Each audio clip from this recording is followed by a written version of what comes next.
Welcome to Echoes of the Unknown, the podcast where we unravel the mysteries that history left behind. I'm Joe, and along with my co-host Sam, we'll take you on a journey through unsolved disappearances, strange phenomena, and hidden histories that have baffled the world for centuries. We dig deep into these unsolved puzzles, blending history with mystery in a way that'll keep you coming back for more. Subscribe now to Echoes of the Unknown on your favorite podcast platform, and let's uncover the secrets that still echo through time. Hey everyone, welcome to Echoes of the Unknown, where we unravel the mysteries that still echo through time. I'm Joe, your trusted history buff. And I'm Sam, your resident archaeology enthusiast. All right, so get ready because today, for our very first episode, we're going to talk about a mystery, a 400-year-old mystery, the Lost Colony of Roanoke. We've got maps, we've got historical records, we've even got messages carved on stones. And we're going to try to figure out what happened to those 115 colonists.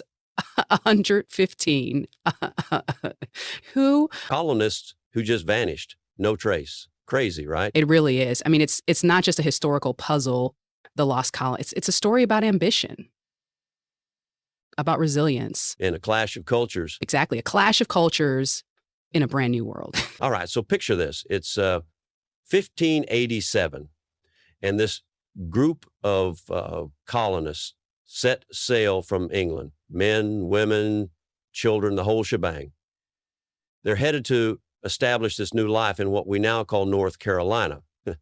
The city of Raleigh, they called it, led by Governor John White. And 3 years later, White returns with supplies, and guess what? The colony's deserted. Gone, vanished, poof. With just one word left behind, carved into a post. Croatoaner, Tukey, rat, super spooky. So before we get into that whole disappearance thing, let's rewind a bit, set the stage. This wasn't England's first rodeo at Roanoke, was it? Nope, not at all.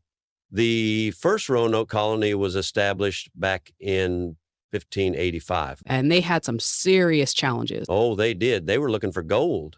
Silver, of course, yeah, but no dice. And those relations with the native tribes. Complicated, to say the least. Like, remember when they attacked that friendly Native American village? That was all because they thought a silver cup had been stolen. Talk about a misunderstanding. And on top of all that, they brought diseases with them. Smallpox, influenza.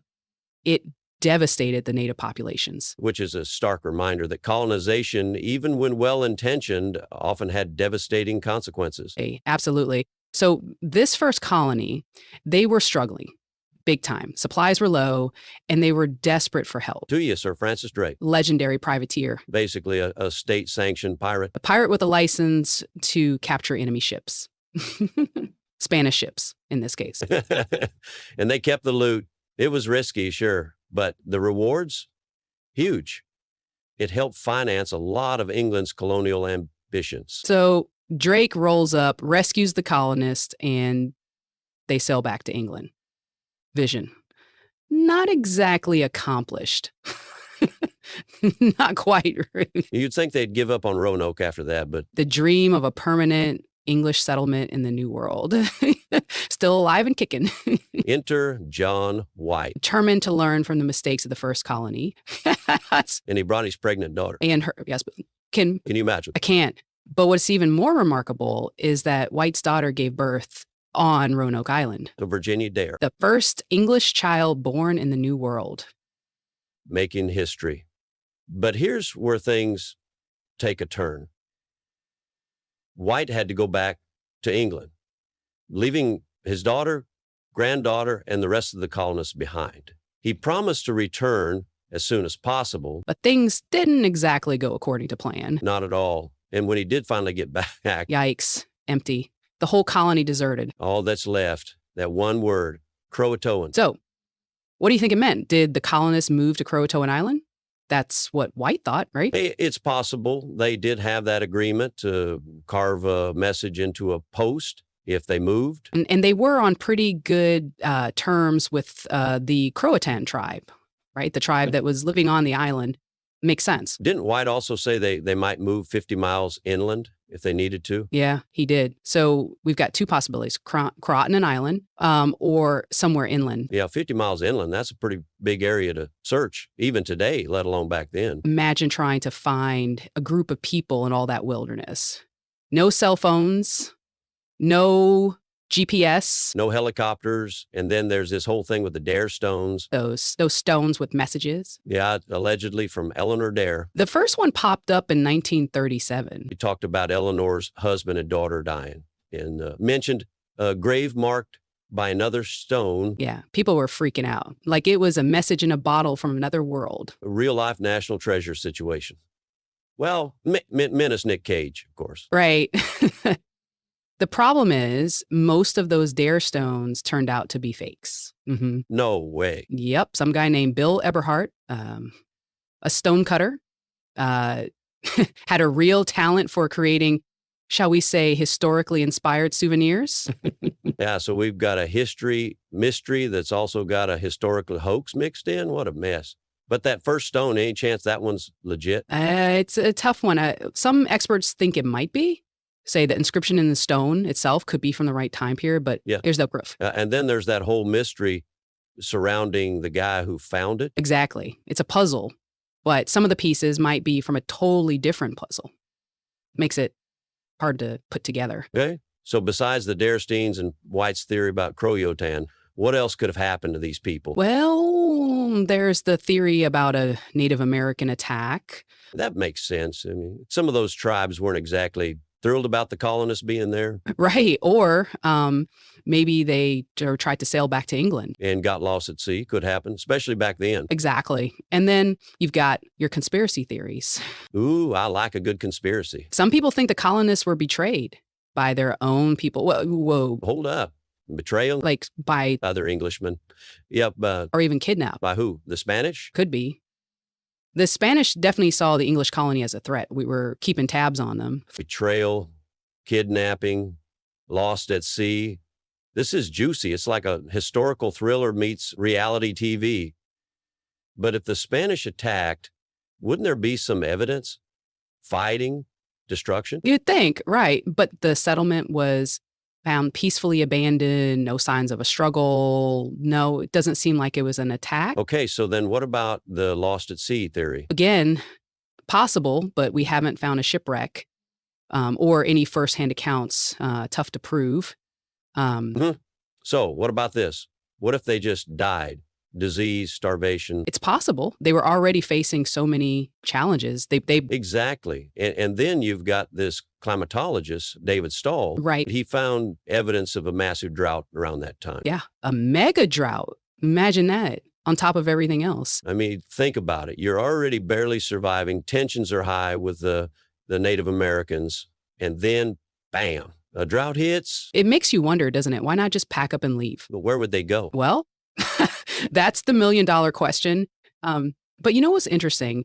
That hidden symbol on John White's map. The one that seemed to point to another fort. Yeah, that one. They've actually been digging at a site X, they call it. Based on that map. Exactly. Like a secret message on a treasure map. Kind of. And they found some interesting things. Pottery, weapons, things that could have belonged to English colonists. Pottery barn. Wait, so maybe we've got a third possible location for the lost colony. Hold up. Is this it? Have we solved the mystery?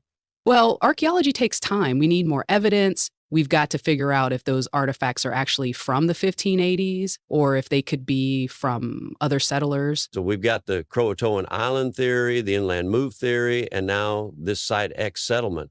It's like a choose-your-own-adventure book, but all the endings are missing. And there are issues with all of them. Take the stuff found on Hatteras Island. Some people think it could have been traded or scavenged, not proof that the colonists were actually living there. Yeah, that's true. It's just not. It's tough to say, for sure. So after 400 years, we're still no closer to figuring out what happened to those 115 people. Pretty much. There's no consensus among historians or archaeologists. That's got to be frustrating. It is, but it's also what makes the Lost Colony so fascinating. All these clues, but not enough to solve the puzzle. leaves room for speculation, debate, and more research, of course. Speaking of which, let's dig into this sit text a bit more and maybe explore some other promising research areas when we come back for the final part of our Lost Colony deep dive.